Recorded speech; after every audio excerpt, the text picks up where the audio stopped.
sadari. Seakan-akan tidak akan maju kalau anaknya tidak sekolah di Eropa, tidak sekolah di Amerika. Tapi kalau di negara Islam, untuk apa ke sini, untuk apa ke sana. Negara Islam dianggap nomor 2 atau nomor 3, kayak terpuruk. Padahal sebenarnya umat Islam harus jaya dan merasa bangga dengan wilayah dan agama mereka. Sama halnya dengan banyak juga orang tua tidak mau masukkan anaknya ke pesantren.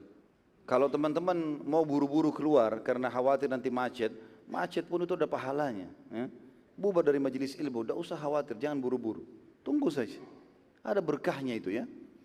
Orang berdesak-desakan bubar dari diskotik, dari joget-joget, dari segala macam. Mau nunggu, mau begadang malam minggu. Masa antum bubar dari ta'lim mau merasa terganggu? Nikmatin aja prosesnya. Selama kita di jalan Allah berpahala. Udah biarin aja, nikmati, tidak masalah.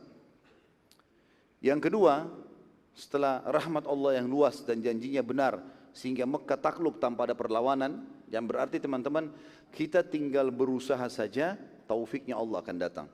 Yang kedua, kebaikan hati Nabi SAW dalam bermuamalah dengan siapa saja. Dan ini pelajaran penting, tidak ada dendam bagi kaum muslimin. Tidak ada dendam. Kalau orang itu dulu berbuat buruk, tetap dalam keburukan boleh dihukum. Tapi kalau dia sudah mengaku kesalahannya dan memperbaiki, selesai. Kecuali dia kepergok berbuat, dihukum. Tapi kalau dia seperti kasus Hindun, Abu Sufyan, segala macam, dulunya benci Islam, sekarang masuk Islam, sudah selesai. Yang ketiga, masuk Islamnya mayoritas pemimpin Quraisy serta seluruh penduduk Mekah tidak tertinggal satupun akhirnya masuk Islam.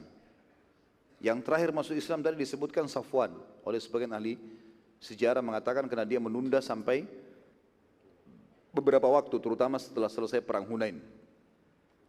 Yang keempat, bebasnya muslimin beribadah di Mekah selamanya, yang sebelumnya sangat tertutup buat mereka.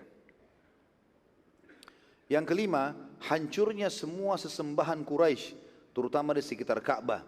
Dan ini pertanda selesainya penyembahan berhala di Mekah, bahkan seluruh jazirah Arab. Karena kita katakan tadi dia sumber pembuatan patung di situ. Bahkan teman-teman perlu tahu, Abu Lahab, Abu Jahal itu punya toko-toko berhala terbesar di Mekah. Dan mereka kaya gara-gara itu. Karena jemaah haji belanja berhala. Gitu. Seperti itulah.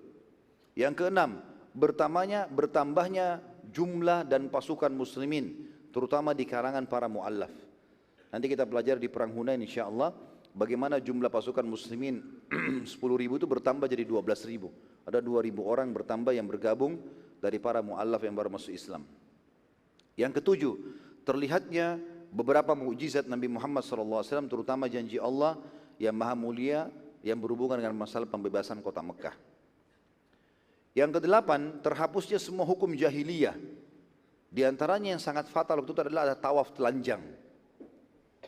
Jadi di Mekah mereka keluarkan instruksi semua orang yang tawaf harus beli baju dari Mekah. Harus. Kalau dia tidak punya duit, tawaf telanjang. Enggak boleh tawaf dengan bajunya dari luar kota. Harus beli dari Mekah. Dan ini dihapus. Mengundi nasib. Setiap mau safar, mau bekerja, mau menikah, taruh kertas, ambil bulu burung merpati, diundi, ditaruh dalam kotak, diterka-terka. Memakan bangkai bagi mereka halal. Meminum darah, menyembah berhala, dan seterusnya, ini semua dihapus dalam syariat Islam. Yang kesembilan, pembebasan Mekah berarti pembebasan Jazirah Arab dari kekufuran. Karena setelah itu seluruh suku Arab masuk Islam. Tidak ada tertinggal satupun yang tidak masuk Islam setelah itu. Ya. Dan turun firman Allah Subhanahu wa taala pada saat itu, surah An-Nasr yang masyhur, a'udzubillahi minasyaitonirrajim, idza jaa nasrullahi wal fath. Apabila telah datang pertolongan Allah dan kemenangan pembebasan kota Mekah berhasil. Wa ra'aitan nasa yadkhuluna fi dinillahi afwaja.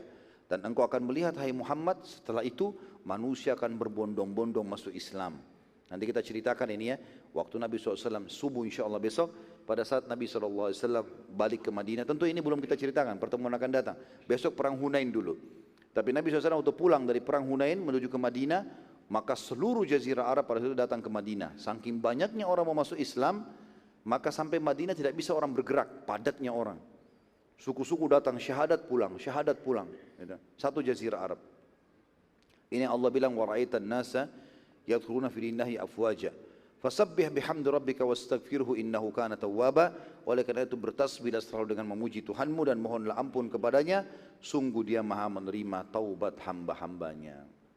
Sampai sini insyaallah bahasan kita, dan kita akan lanjutkan dengan izin Allah besok subuh insyaallah. Sebagaimana sudah saya bahasakan dari awal, kalau kita akan usahakan dalam 3 kali pertemuan saya sebulan sekali ini, semuanya kita bahas sirah agar bisa menyelesaikan bahasan kita. Mungkin begitu saja. Kita tutup dengan berdoa kepada Allah SWT. Semoga majelis kita diberkahi olehnya dan dijadikan sebagai tambahan amal kita pada hari kiamat. Semoga seluruh amal yang pernah kita kerjakan, yang sedang kita kerjakan dan akan kita kerjakan, semuanya diterima dengan pahala yang sempurna. Semoga seluruh dosa yang pernah kita kerjakan tidak terkecuali, baik yang sudah berlalu ataupun yang sedang dikerjakan. Semoga Allah mudahkan taubatnya dan juga Allah ganti dengan kemahamurahannya menjadi pahala. Selalu kita doakan Indonesia menjadi negara yang aman, tentram, damai.